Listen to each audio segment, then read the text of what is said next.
अस्सलाम वालेकुम viewers, this is Majid Salim Khan from summit state and builders. उम्मीद करता हूँ कि आप सब खैरियत से होंगे। व्यूअर्स, जैसे कि आप जानते हैं कि आजकल गवादर से रिलेटेड काफ़ी एक्टिविटी हो रही है, वहाँ पे डेवलपमेंट भी काफ़ी ज़्यादा हो रही है। तो मैंने आज सोचा कि आज हम एक्सपर्ट ओपिनियन लें। CEO खालिद खान के साथ आज मैं मौजूद हूँ और इनसे इंफॉर्मेशन लेते हैं, गवादर से रिलेटेड अपडेट्स लेते हैं। क्या हाल है खालिद भाई, आपके ठीक ठाक है? अल्लाह का शुक्र, ठीक ठाक। खालिद भाई, हमें करंटली गवादर में इन्वेस्टमेंट करनी चाहिए कि नहीं करनी चाहिए? माजिद, हमें गवादर में 100% इन्वेस्टमेंट करनी चाहिए। और अभी शायद टाइम आ गया, हम बार बार ये बात कर रहे हैं कि 2017 में जब MOU साइन हुआ चाइना के साथ, $65 बिलियन का MOU जो था वो साइन किया पाकिस्तान गवर्नमेंट ने।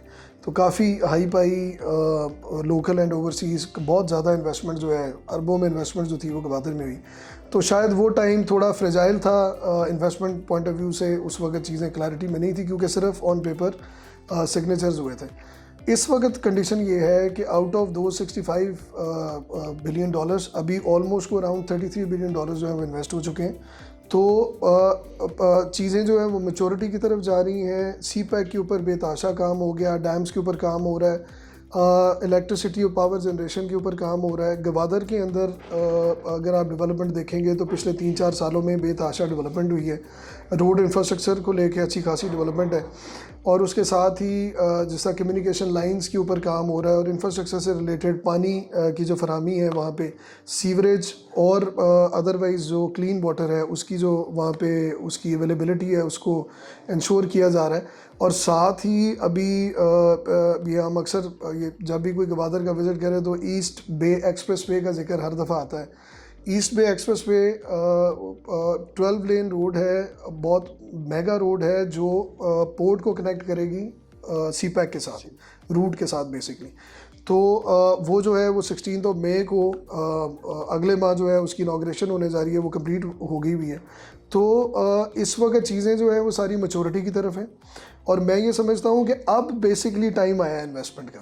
अब हम सेफली और सिक्योरली अपने आप को सिक्योर हम जो है वो फील कर सकते हैं, और हम इन्वेस्ट अब कर सकते हैं सेफली ये सोच के कि यार $33 बिलियन लाग गए, जो कि बहुत बड़ी अमाउंट है। अब चीज़ें मैच्योरिटी की तरफ हैं, अब इरिवर्सिबल है CPEC और गवादर का बनना। तो बिल्कुल इन्वेस्ट करना चाहिए, मैं समझता हूँ यही टाइम है। और इसके अलावा मैं ये भी समझता हूँ कि गवादर का जो है ना वो मल्टीपल उसमें फैक्टर्स इन्वॉल्व हैं गवादर को लेके और CPEC को लेके।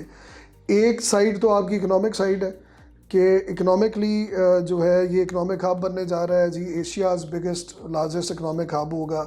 और इसमें आपका जितना चाइना से लेके और Central Asian states up till Russia, उनकी इन्वॉल्वमेंट होगी, और यहाँ पे एक्टिविटी इकोनॉमिक बहुत ज़्यादा होने जा रही है, सबको इसकी अंडरस्टैंडिंग है। दूसरी चीज़ जो मैं समझता हूँ कि अभी लोग इग्नोर कर रहे हैं, वो है गवादर का दो एस्पेक्ट्स और हैं।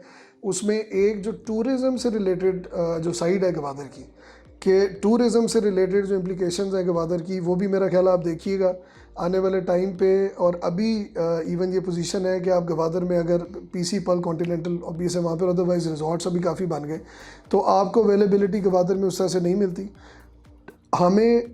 मेरी तो ये प्रेडिक्शन है कि हम अगले आने वाले टाइम में द मोमेंट नेशनल फ़्लाइट्स हमारी जो है वो इंटरनेशनल एयरपोर्ट बनता है, तो हमारा जो विंटर डेस्टिनेशन होगी सारे पाकिस्तानीज़ की।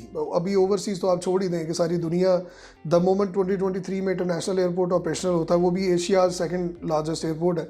तो सारी दुनिया का इधर आना विंटर्स में बहुत बहुत बड़े 36 किलोमीटर वाइड जो है वो बीच है, शैलो वाटर्स हैं, बहुत बहुत बड़ा एक स्पैन है। और जो पानी की क्वालिटी और अदरवाइज़ जो भी जैसा आप भी देख के आए, मैं भी देख के आया हूँ, तो बड़े बड़े वो ज़बरदस्त सीन्स हैं। तो मुझे तो ये समझ आती है कि जो पूरे पाकिस्तान की और अदरवाइज़ हम सब की विंटर डेस्टिनेशन आने वाले टाइम पे जो है वो गवादर होगी। समर्स में हम नॉर्दर्न एरियाज़ आ रहे होंगे, और विंटर्स में हम 1 घंटा की फ़्लाइट लेके तो हम गवादर पहुँचे होंगे और बीचेस एंजॉय कर रहे होंगे। तो टूरिज़म की एक साइड है बहुत बड़ी जो खुलने जा रही है। वहाँ पर सिर्फ इंडस्ट्री और इंडस्ट्री से रिलेटेड और लेबर से रिलेटेड वहाँ पे हाउसिंग और अदरवाइज नीड्स नहीं होगी। टूरिज़्म को लेके बहुत बड़ी नीड जनरेट होगी गवादर में आने वाले टाइम में। तीसरा एस्पेक्ट जो है वो स्ट्रेटिजिकली इसकी जो इम्पोर्टेंस है और इसकी वर्थ है, और वो एक अलग वो चैप्टर है। बहरहाल गवादर की जो है वो इसकी implications Gwadar as a city की इकोनॉमिक, टूरिज़्म से रिलेटेड एज वेल एज साथ ही जो स्ट्रेटिजिक इम्पोर्टेंस है वो बहुत ज़्यादा है। हम एक टाइम पे कहते थे कि जी हम भी 2017 में कहते थे कि जी पाकिस्तान का तो पता नहीं, चाइना के लिए बहुत ज़रूरी है, अगर उसने इकोनॉमिकली ग्रो करना है तो गवादर उसको चाहिए। इस वक्त बड़ी क्लियर अंडरस्टैंडिंग और रियलाइजेशन है पाकिस्तान के एंड पे कि अगर पाकिस्तान ने सर्वाइव करना है तो उसको गवादर चाहिए। ये हमारी पॉलिटिकल जितने भी फैक्शंस हैं या जो पॉलिटिकल हमारी जो लीडरशिप्स हैं, सबको इस बात वो बड़े अवेयर हैं इस चीज़ से। वो बारहा जिक्र भी करते हैं, सारे पॉजिटिव हैं गवादर को लेके। हमारी इस्टेब्लिशमेंट जो है वो भी ऑब्वियस है कि इस चीज़ को लेके ये बड़ी अवेयरनेस है। जितना ज़रूरी चाइना के लिए गवादर है इस वक्त, उतना ही ज़रूरी सीपैक और गवादर का बनना जो है वो पाकिस्तान के लिए ज़रूरी है। हमारी जनरेशन्स का जो अपकमिंग हमारी जनरेशन्स है उनका फ्यूचर, उनकी स्टेबिलिटी डिपेंडेंट है गवादर के ऊपर। पाकिस्तान में अगर आप देखें रिसोर्सेज ड्रेन हो चुके हैं काफ़ी हद तक, तो इसके बहुत ज़्यादा इसके जो हैं वो एस्पेक्ट्स हैं। मैं ये समझता हूँ कि 110% गवादर में अब टाइम है हमें इन्वेस्ट करना चाहिए, और अगले साल बाय 2023 जब इंटरनेशनल एयरपोर्ट ऑपरेशन होता है तो एक बहुत बड़ी हाइप बनेगी। उस हाइप में शायद middle class, upper middle class जो है वो गवादर में इन्वेस्ट शायद ना कर सके, जो प्राइस हाइक हम ये एक्सपेक्ट करते हैं कि ये वहाँ पे आएगी। आपकी बातों से तो लग रहा है कि 100% हमें यहाँ पे इन्वेस्ट करना चाहिए गवादर में। और अब मुझे ये बताएं खालिद भाई कि कौन सी ऐसी सोसाइटी है जिस सिक्योर इन्वेस्टमेंट हो, तो वो आप कौन से रिकमेंड करेंगे प्रोजेक्ट के, हमें कहाँ पे इन्वेस्ट करना चाहिए गवादर में? देखिए गवादर में अभी ओपन लैंड में ओवरसीज़ ने बहुत इन्वेस्ट किया, लोकल ने भी बहुत इन्वेस्ट किया बैक इन 2017 और ऑनवर्ड्स भी करते रहे। ओपन लैंड जो है वो मैं समझता हूँ कि उसमें इश्यूज़ आते ही आते हैं, पाकिस्तान का रेवेन्यू स्ट्रक्चर और अदरवाइज़, हालांकि ऑल दो काफ़ी इन्होंने वहाँ पे चेंजेस किए और बेहतर किया। तो हम तो सबको ये रिकमेंड करते हैं कि गवादर जिस तरह का फार फ्लंग एरिया है, दूर दराज एरिया है, वहाँ पे आना जाना हमारे लिए पॉसिबल नहीं ऑल द टाइम। तो मैं ये समझता हूँ हमने इसी सोच से, अप्रोच से हमने 2017 में भी काम किया तो प्राइवेट स्कीम में किया और ग्रीन पाम में ही किया, हाउसिंग स्कीम में। अब भी मैं तो यही रिकमेंड करता हूँ कि प्राइवेट स्कीम्स होनी चाहिए जहाँ पर ट्रांसफ़र्स और अदरवाइज़ जो भी कोई सेटअप है वो सारा मेन सिटीज़ के अंदर जिस तरह लाहौर में, कराची में अवेलेबल होना चाहिए, ताकि इजीली प्लॉट ख़रीदा जा सके और बेचा जा सके। और कंपनी प्राइवेट स्कीम्स का एक और बेनिफिट ये है कि हमें अपडेट्स भी मिल रही हैं, हर चीज़ से हम अवेयर हैं, वन कॉल अवे हैं, हेल्पलाइंस मौजूद हैं। जो गवर्नमेंट का स्ट्रक्चर है उसमें हमें इंफॉर्मेशन उस तरह से हम इन्फॉर्म नहीं हो रहे होते नॉर्मली। तो प्राइवेट स्कीम्स में इन्वेस्ट करना चाहिए, मैं ये समझता हूँ। प्राइवेट स्कीम्स में मेरा ख्याल है कि डेवलपमेंट जो है उसकी स्पीड भी तेज़ होती है as compare to government schemes, यकीनन ऐसे ही होता है। तो प्राइवेट स्कीम्स में करना चाहिए। 114 स्कीम्स हैं जो GDA से सो फार अभी तक अप्रूव्ड हैं, मैं कह रहा हूँ रजिस्टर्ड हैं GDA से। उसमें से कुछ अप्रूव्ड हैं, कुछ जो है वो सस्पेंडेड है और कुछ कैंसल्ड है। तो एक तो हमें GDA की वेबसाइट पर लिस्ट मिल जाती है, उनको देखना चाहिए। फिर दूसरी चीज़ हमें ये देखनी चाहिए गवादर में इन्वेस्ट करते हुए कि हम किसी रिसोर्सफुल और किसी क्रेडिबल ग्रुप के साथ इन्वेस्ट करेंगे। कभी भी मैं ये रिकमेंड करता हूँ या सजेस्ट करता हूँ सबको कि किसी भी नए ग्रुप के साथ जिसकी आज से पहले या गवादर में पहला प्रोजेक्ट था जी उससे पहले कोई स्टैंडिंग नहीं, नए आए, पहली दफ़ा डेवलपर बने और गवादर जैसी जगह पे जो है वहाँ जाके डेवलपर बन गए जहाँ बंदे की एक्सेस नहीं है, जहाँ पे रिसोर्सेज को इकट्ठा करना, जहाँ पर आपने जो आपकी लेबर है और अदरवाइज़ असेंबल करना, मटेरियल को वहाँ तक लेके आना ये आसान नहीं है अभी भी, और आने वाले टाइम पे भी ये मुश्किल होगी डेवलपमेंट। तो एक तो हमें रिसोर्सफुल ग्रुप देखना चाहिए, ग्रुप ऑथेंटिक होना चाहिए, रिसोर्सफुल होना चाहिए, प्रोफेशनल होना चाहिए और प्रीवियसली उन्होंने कुछ डिलीवर किया हो, उनकी मार्केट में स्टैंडिंग हमें चेक करनी चाहिए। फिर हम डिसाइड करेंगे कि अच्छा गवादर जैसे एरिया में, इतने दूर दराज एरिया में हम सेफ़ फील करेंगे कि हमने इन्वेस्ट किया और हमें ये पता है कि डेवलपर चूँकि रिसोर्सफुल है और प्रोफेशनल है तो वो इवेंचुअली हमें गवादर के अंदर हम सेफ़ है, हमारी इन्वेस्टमेंट सेफ़ है। तो इस कॉन्टेक्स्ट में हमने 2017 में भी अल्हम्दुलिल्लाह मैं समझता हूँ हमारा अच्छा डिसीजन था, हमने सिर्फ ग्रीन पाम्स गवादर के साथ काम किया। रफ़ी ग्रुप का ये प्रोजेक्ट है।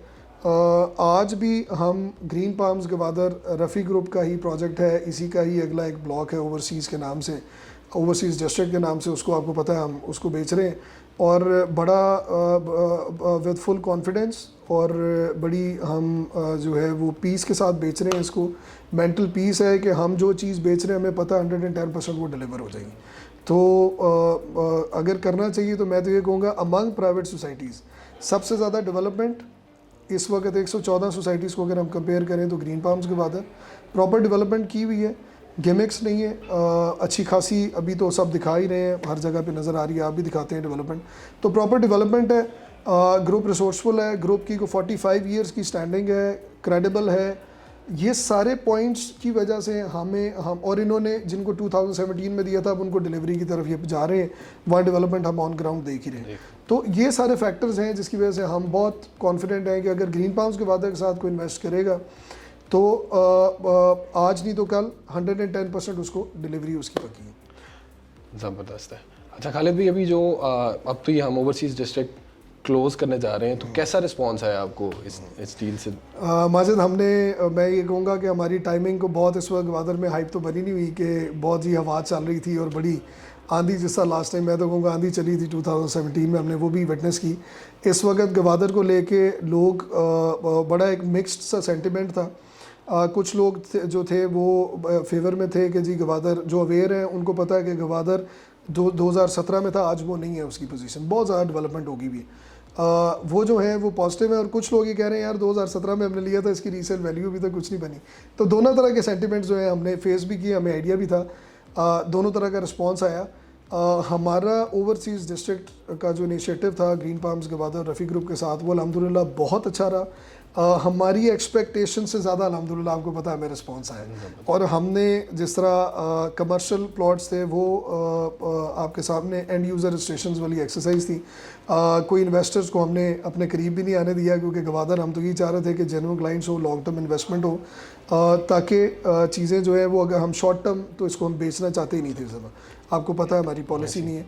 तो उस कॉन्टेक्स्ट में एंड यूज़र्स के साथ हमने काम किया, जेन्युइन क्लाइंट्स के साथ कहने काम किया, बेहतरीन रिस्पॉन्स रहा। काफ़ी ज़्यादा इन्वेंट्री वाइंड अप हो गई, थोड़ी सी इन्वेंट्री बची हुई है, आपको पता है 24 अप्रैल लास्ट डेट और बुकिंग हमने दे दी है, और इंशाल्लाह 24 के बाद ऑनवर्ड्स जो है वो 20% इंक्रीमेंट के साथ नया पेमेंट प्लान भी जो है वो मार्केट में हमने इस वक्त इंट्रोड्यूस करवा दी है।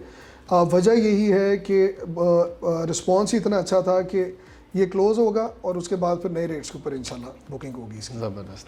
और व्यूअर्स, अभी हमने रिसेंटली इनसे 1 कनाल की इन्वेंट्री भी ली है, स्पेशल इन्वेंट्री है, लिमिटेड से प्लॉट्स लिए हैं, और खालिद भाई का हम शुक्रिया अदा करते हैं एंड पे, और इनको हम तंग करते रहेंगे, आने वाली वीडियोस में भी इनका टाइम लेते रहेंगे, इनसे एक्सपर्ट ओपिनियन इनका लेते रहेंगे। थैंक यू खालिद भाई। और आपको किसी भी किस्म की डिटेल्स रिक्वायर्ड हो इस प्रोजेक्ट से रिलेटेड, स्क्रीन पे दिए गए नंबर पे आप रब्ता कर सकते हैं। Thank you for watching this video. अल्लाह हाफ़िज़।